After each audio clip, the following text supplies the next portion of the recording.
એક મહત્વના સમાચાર ભરૂચમાંથી પાકિસ્તાની જાસૂસ ઝડપાતા ખળભળાટ મચ્યો છે। ગાંધીનગર સીઆઈડી ક્રાઇમે ભરૂચના ઝઘડિયામાંથી તેની ધરપકડ કરી છે।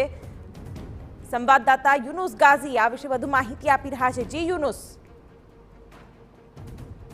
બાતમી મળી હતી કે ઝઘડિયામાં એક જે યુવક છે તેના દ્વારા ભારતીય સૈન્યની ગુપ્ત માહિતી, ડ્રોન ટેકનોલોજી અને મિસાઇલ ટેકનોલોજી અંગેની જે મહત્વપૂર્ણ માહિતી છે તે સોશિયલ મીડિયા દ્વારા પાકિસ્તાની એજન્ટોને શેર કરી રહ્યો છે, જેને કારણે છેલ્લા 1 મહિનાથી તેની ઉપર વોચ રાખવામાં આવી રહી હતી। તેની ગતિવિધિઓ અને તેની પ્રવૃત્તિઓ ઉપર વોચ રાખવામાં આવી રહી હતી।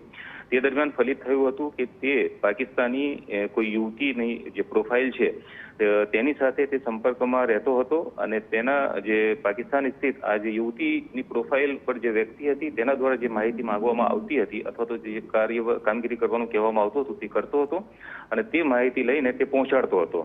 સીઆઈડી ક્રાઇમના સૂત્રો તરફથી જે વિગતો મળી છે તે મુજબ ટેકનિકલ એનાલિસિસ કર્યા બાદ અને સાયબર સેલની મદદથી ફલિત થયું હતું કે આ કોઈ પાકિસ્તાની યુવતી નહીં પરંતુ પાકિસ્તાની જાસૂસી સંસ્થા આઈએસઆઈ અને લશ્કરની સાથે સંકળાયેલી વ્યક્તિઓ દ્વારા જે ઝઘડિયા સ્થિત જે યુવક છે તેની પાસે કેટલીક માહિતી મંગાવવામાં આવતી હતી।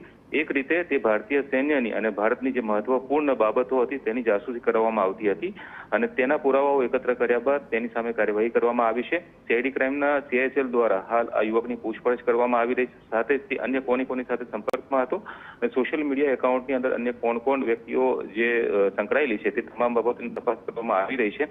સૂત્રોના જણાવ્યા અનુસાર અન્ય કેટલાક યુવકો આ નેટવર્ક સાથે સંકળાયેલા છે અને તેઓની ભૂમિકાની પણ તપાસ કરવામાં આવી રહી છે। સત્તાવાર રીતે આ સમગ્ર મામલે સાંજે 4 વાગે સીઆઈડી ક્રાઇમના અધિકારીઓ દ્વારા એક પ્રેસ કોન્ફરન્સમાં આ તમામ બાબતોનો ખુલાસો કરવામાં આવશે। બિલકુલ, તો પ્રેસ કોન્ફરન્સમાં વધુ મોટા ખુલાસા થઈ શકે છે। જો કે ગાંધીનગર સીઆઈડી ક્રાઇમની આ કાર્યવાહી જેમાં પાકિસ્તાની જાસૂસ કે જે ખૂબ જ ગંભીર વિષયોની માહિતી પહોંચાડતો હતો પાકિસ્તાન, ઇસ્લામાબાદ અને કરાચી સ્થિત પાકિસ્તાની જાસૂસી સંસ્થાને આ માહિતી આપી હોવાનું પણ સામે આવ્યું છે।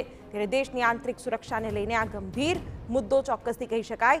પાકિસ્તાન આર્મીના જે ફેસબુક, ઇન્સ્ટાગ્રામ અને વોટ્સએપ દ્વારા તે માહિતી પહોંચાડતો હતો, જાસૂસી સંસ્થાઓને પાકિસ્તાની આર્મી સાથે પણ તે કનેક્શનમાં હતો, તે પણ માહિતી સામે આવી છે। ગાંધીનગર સીઆઈડી ક્રાઇમે આ તપાસ કરી અને મોટા ઘટસ્ફોટ હાલ થઈ રહ્યા છે।